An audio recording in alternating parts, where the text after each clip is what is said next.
Hello and welcome to my channel. It's lovely to have your company again today.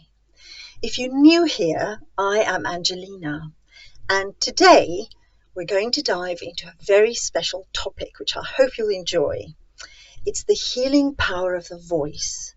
So whether you're a singer or a writer, your voice, spoken or written, can be a profound tool for personal healing and connection. So let's explore 10 very quick ways each of how we can connect more deeply with our voice for emotional well-being, creativity, and expression. So, first, let's look at the healing voice for singers. Now, I always start everything to do with singing with breathing. Breathing underlies everything, doesn't it? So, we always start with breathing exercises. And so breath is the foundation, obviously, for the voice, and it calms us and it connects us to ourselves.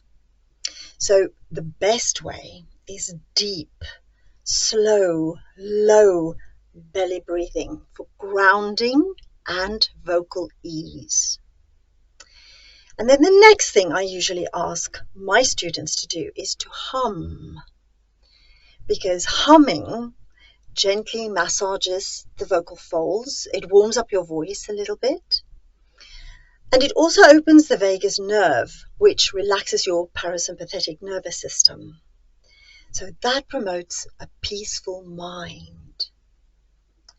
And then the next step is resonance awareness.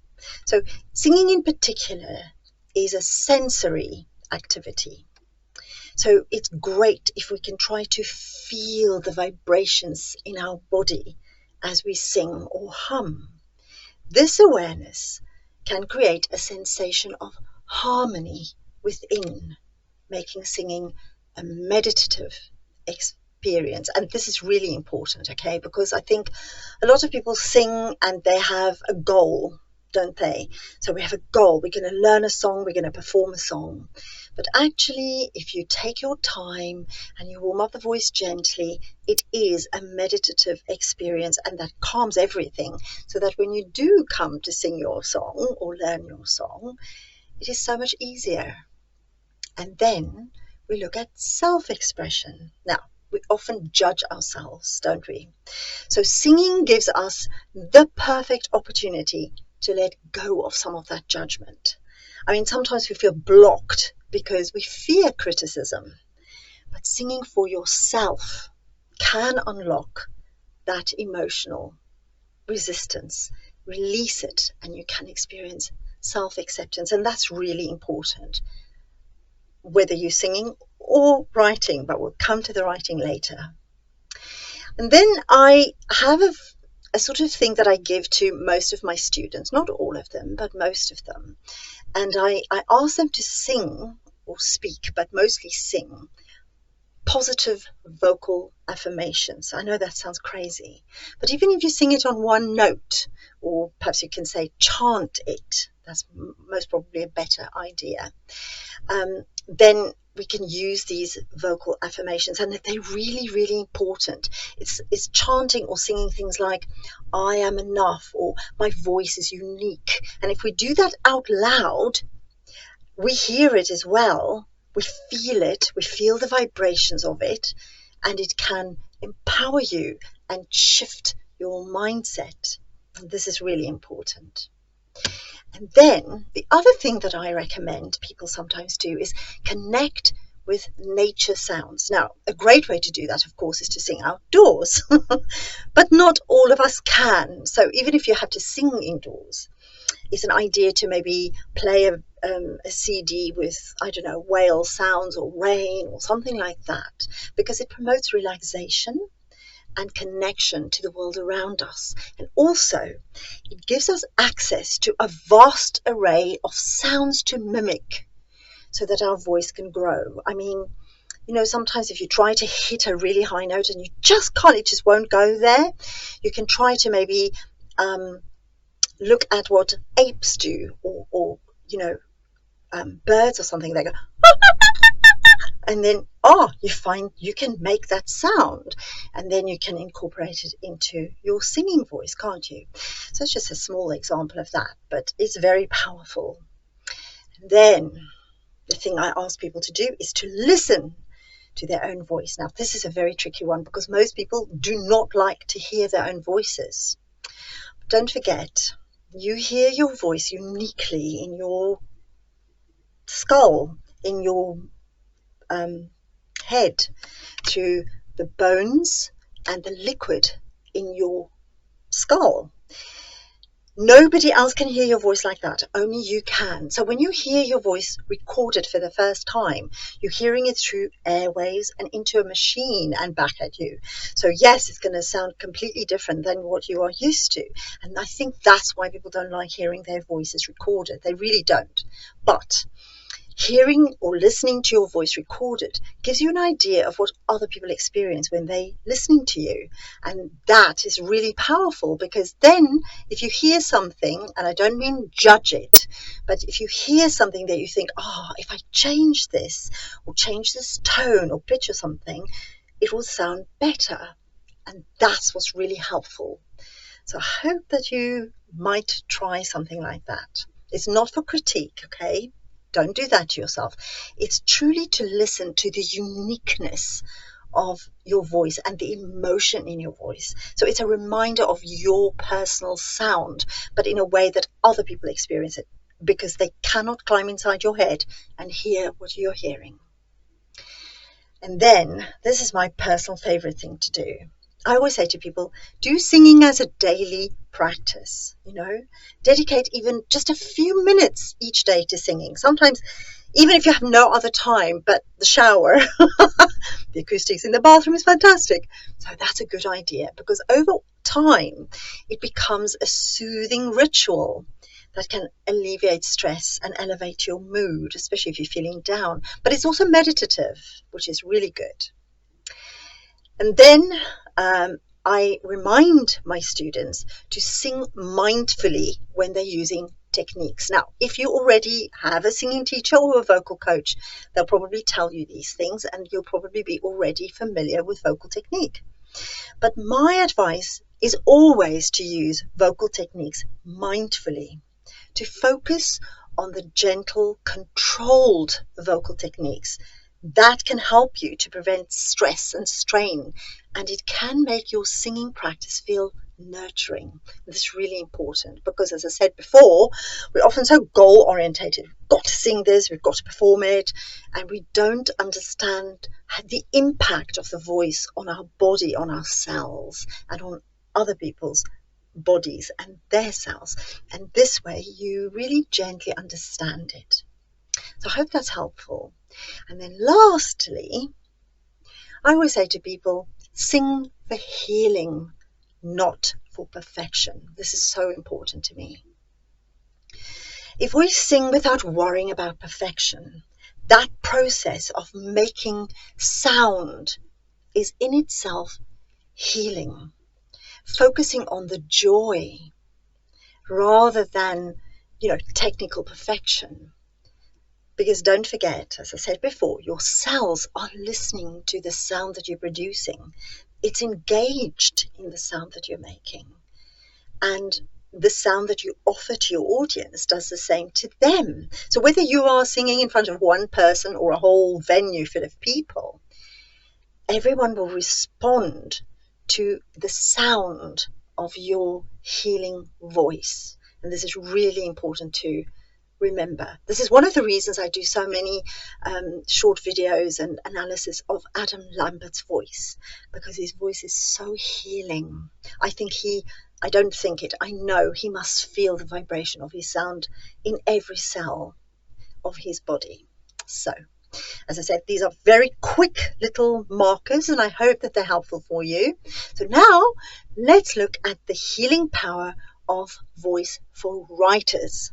So even though writing is silent, your words are a voice on the page, and it can be equally important and a powerful tool for growth, your own inner growth and your readers. So it's really, really important to think about your voice when you write.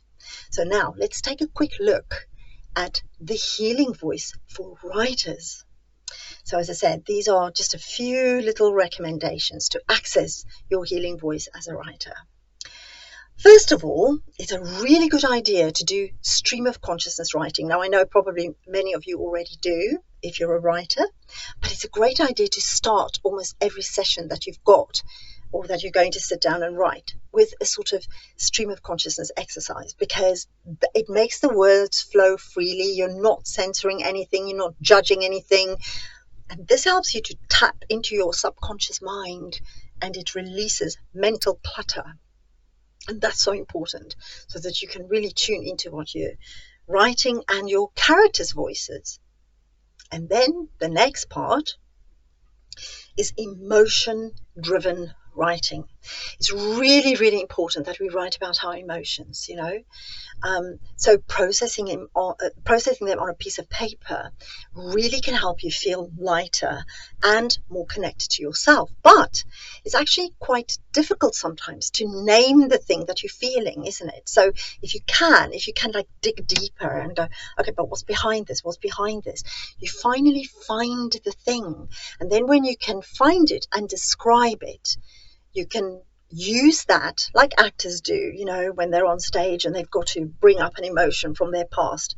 Writers can do the same thing. We access these emotions and what it feels like and what it is, so that when we do have to write it for a character or something, then our audience, our listeners, can really relate to it. It's so, so important. The other tip I have is to write to your younger self, because that can be deeply healing, and it brings out a compassionate tone in your writing, which often can become strident. So it's really important to try and do that. And of course, it's like the whole inner child healing thing, but it really works for writers. So I don't know if you've ever tried it, but it's a really good tip. And then the next thing, this is my bugbear. Use your authentic voice. Write as you speak. Sometimes people write all these convoluted things and nobody really cares. We want authenticity in this world, crazy world that we're living in at the moment. I'm not saying that you can't, make a beautiful flowing thing out of words that maybe a character is saying or a specific genre requires you to do, of course, but being true to your natural voice on the page can create a sense of alignment and make your writing feel more genuine. And then this is something that I actually do myself. This is a good tip. So journaling for self-discovery. I can highly recommend this, okay? Make journaling your daily habit, even if it's just for a few moments. It's an incredibly powerful way to reflect, heal, and stay grounded. I use my journaling also as a gratitude journal, but I don't just write I'm grateful for and then I name the thing or the person or the event or whatever. I write what I've learned from it and what it means to me. I think that makes a big difference, and it helps you to grow personally. I mean, you really delve deep and you can discover things about yourself you never knew was there. It's brilliant. And then it kind of follows on to my next tip, is to use writing prompts for healing. Okay, so prompts focus on gratitude, which is what I do, self-love or release. These themes can bring out healing thoughts and emotions on the page. And then there's that thing about, do you write in silence or do you write with music? Now, some people love writing with music or sounds behind them. I cannot. I must write in silence. But whichever way you prefer to write, in a serene, non-musical sort of setting, it creates a good environment for you to write in. It helps to bring clarity to your thoughts, doesn't it? And it allows you to have deeper expression. And then this again is really important to me. I don't know if you've ever tried it, but I read aloud. I read my work aloud for connection. Yes, very important, but it also helps me to catch wrong words, tenses, mistakes, all of those things. So if you read your work aloud and you listen to your own words vocalized through your voice, it can reveal new layers of meanings, and it fosters self-acceptance. It can get rid of that pesky sort of imposter syndrome thing that lurks maybe in the back of your mind.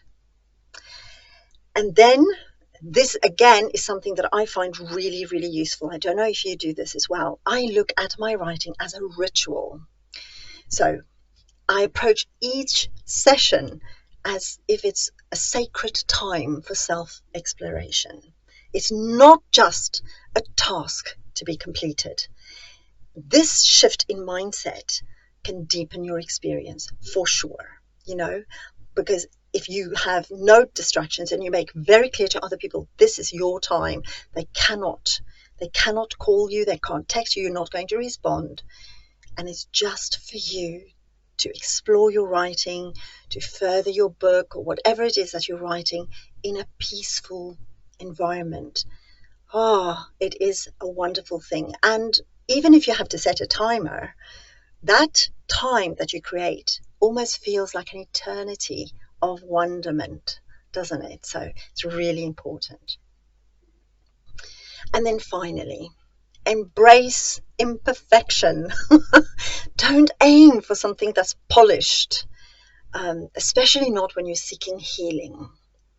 The raw, unedited voice often carries the most emotional weight and power, and this is why it's so important, I feel, to start every day with your ritual writing and make it a sacred space and do stream of consciousness writing. It brings you into the zone immediately.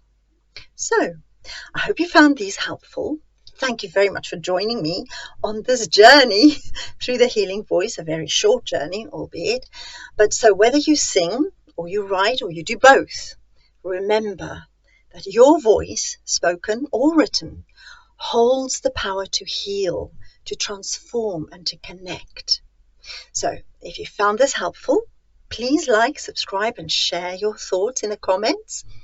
And let's keep building a community where our voices in all forms can thrive. So until next time. Mwah.